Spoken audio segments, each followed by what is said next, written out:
Hello everyone, today I am going to show you how you can take a screenshot of your computer screen. To do that, first go to your Windows menu and then type for Snipping Tool. So here it is, click on that and then press on New.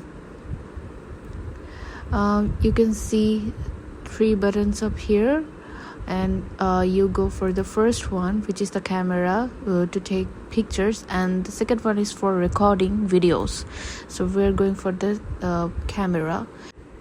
Now select the area that you want to take screenshot of. Let's say I want to take a screenshot of the whole screen.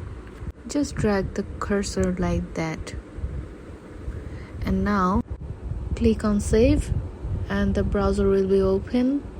Now select a destination for the file, like I am choosing desktop, and then rename the file if you want it, like I am naming the file as screenshot1.